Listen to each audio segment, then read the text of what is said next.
Hello viewers, welcome to my channel. இன்னைக்கு நாம fruits எல்லாம் சேர்த்து ஒரு mixed fruit jam பண்ண போறோம். Fruitsல எல்லாம் அவ்ளோ minerals and vitamins இருக்கு. இது இந்த மாதிரி jam பண்ணி பசங்களுக்கெல்லாம் கொடுத்தீங்கன்னா நல்லா விரும்பி சாப்பிடுவாங்க. இத பூரி, சப்பாத்தி, தோசை, bread எதுக்கு வேணா போட்டு சாப்பிடலாம். இது வீட்லயே பண்றதுனால ரொம்ப ஹெல்தியும் கூட. வாங்க இது எப்படி செய்யறதுன்னு பார்க்கலாம். இதுக்கு நான் 3 ஃப்ரூட்ஸ் கலந்து பண்ண போறேன் நான் இன்னைக்கு. ஆப்பிள் 2, வாழைப்பழம் 2, ஒரு papaya medium sized papaya. Apple இந்த மாதிரி கட் பண்ணி வச்சுக்கணும். தோலை சீவணும்னு அவசியம் இல்லை. வாழைப்பழத்தையும் இந்த மாதிரி கட் பண்ணி வச்சுக்கோங்க. மாரிஸ் வாழைப்பழமா இருந்தா நல்லா இருக்கும் இன்னும். அப்புறம் பப்பாளி பழம் நல்ல பழுத்த பழமா எடுத்து அதையும் தோலை சீவி இந்த மாதிரி கட் பண்ணிக்கணும். இப்போ இது எல்லாத்தையும் மிக்ஸி ஜார்ல ஒண்ணா அரைச்சு எடுத்துக்கலாம்.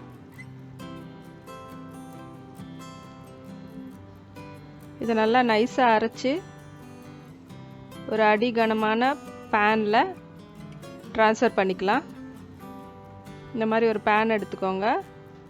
இந்த ஆப்பிள் அரைச்சு இதில் ஊற்றிக்கலாம். அடுத்தது பப்பாளி பழத்தையும் இதே மாதிரி அரைச்சிக்கலாம். நல்லா நைஸாக அரைச்சிக்கலாம். பப்பாயாவில் அவ்வளோ விட்டமின்ஸ் இருக்குது. பப்பாயா மாதிரி ஒரு சத்துள்ள ஃப்ரூட்டு வேறு எதுவுமே கிடையாது. பாருங்கள், நல்லா நைஸாக இந்த மாதிரி அரைச்சி எடுத்துக்கணும். அதையும் இதுலேயே மிக்ஸ் பண்ணிக்கலாம். அடுத்தது வாழைப்பழமும் ஆட் பண்ணிக்கலாம். இப்போ வாழைப்பழம் இன்னும் 2 எக்ஸ்ட்ரா இருந்தாலும் போட்டுக்கலாம்.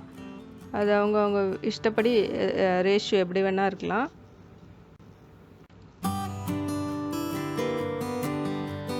ஆனால் நீங்கள் மொத்தமாக இந்த விழுதை அரைக்கிறதுக்கு ஏற்ற மாதிரி தான் சர்க்கரை எடுத்துக்கணும். இப்போ இந்த விழுதை எல்லாத்தையும் ஒன்றா போட்டாச்சு. இது நல்லா மிக்ஸ் பண்ணி விட்டுக்கலாம். ஸ்டவ்வை ஆன் பண்ணிக்கலாம். இப்போ இதில் இந்த விழுது எவ்வளோ இருக்கோ அதில் 1/3 சுகர் போட்டுக்கணும். இப்போ நான் அரைச்ச விழுது 3 கப்பு வந்திருக்கு எனக்கு.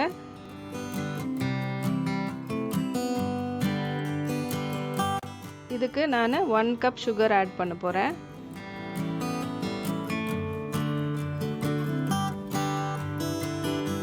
இந்த சுகர் நல்லா கரையிற வரைக்கும் நல்லா மிக்ஸ் பண்ணி விடணும். அடி பிடிச்சிக்காம பார்த்து கலரிக்கிட்டே இருக்கணும்.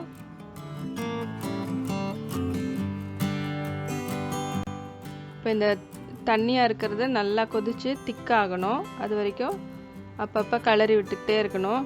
கொதிக்க ஆரம்பிச்சிருச்சு. கொஞ்சம் மீடியம் ஃப்ளேமில் வச்சு கலரி விட்டுக்கிட்டே இருக்கணும். இப்போ இதில் ஒரு பட்டை 1 இன்ச் பீஸு ஆட் பண்ணிக்கலாம். இது எதுக்குன்னா ஃப்ளேவர் கொடுக்கும் நல்லா. இப்போ இந்த பட்டை பீஸ் வந்து நம்ம ஜாம் ரெடி ஆன உடனே இதை எடுத்து வெளியில் போட்டுடலாம். பாருங்கள், இந்த ஆப்பிள் எல்லாம் கொஞ்சம் கிரைண்ட் ஆகாமல் இருக்குது. அது பரவாயில்ல, அது இருந்தால் ஒன்றும் பிரச்சனை இல்லை. இப்போ பாருங்கள், நல்லா கொதிச்சு கொஞ்சம் கொஞ்சமாக திக்காகிக்கிட்டே வருது. கொஞ்சம் மூடியை போட்டு இந்த மாதிரி கொதிக்க விட்டிங்கன்னா அது வெளியிலலாம் தெறிக்காமல் இருக்கும். இப்போ பாருங்கள், நல்லா தண்ணியெல்லாம் சுண்டி கெட்டி ஆயிடுச்சு. இப்போது இந்த ஸ்டேஜில் கலர் ஆட் பண்ணிக்கலாம். ஃபுட் கலர் நல்லா ரெட் கலர் ஆட் பண்ணிங்கன்னா நல்லா கலர் கொடுக்கும். உங்களுக்கு கலர் வேணான்னு தோணுச்சுன்னா நீங்கள் ஆட் பண்ண வேண்டாம், விட்டுடலாம். நேச்சுரலாகவே அப்படியே இருக்கட்டும். இப்போ உங்களுக்கு நேச்சுரல் ஃபுட் கலர் வேணும்னா பீட்ரூட்டை கூட ஒரு பீஸை நல்லா கிரைண்ட் பண்ணி அதோட ஜூஸ் எடுத்து கூட இதில் விட்டுக்கலாம். அப்படி இல்லாட்டி பிளாக் கிரேப்ஸ், சீட்லெஸ் கிரேப்ஸ் அதை ஆட் பண்ணிங்கனாலும் உங்களுக்கு நேச்சுரல் கலர் கிடைக்கும். இப்போ இந்த ஜாம் ரெடி ஆகிடுச்சான்னு டெஸ்ட் பண்ணுறதுக்கு இந்த மாதிரி ஒரு பிளேட்டில் எடுத்து கொஞ்சமாக இப்படி விட்டு பாருங்கள். கொஞ்சம் பிளேட்டை சாய்ச்சிங்கன்னா அப்படியே ஓடக்கூடாது, இப்படி மெதுவாக தான் இறங்கணும். இப்போ இது கரெக்ட் ஸ்டேஜ். இதுதான். அப்புறம் டிரான்ஸ்பரண்ட்டாக இருக்குது பார்த்தீங்களா, இந்த மாதிரி ஆகணும். ஒரு மாதிரி கிளாஸியாக இப்போ இந்த ஸ்டேஜில் இந்த பட்டையை எடுத்துடலாம்.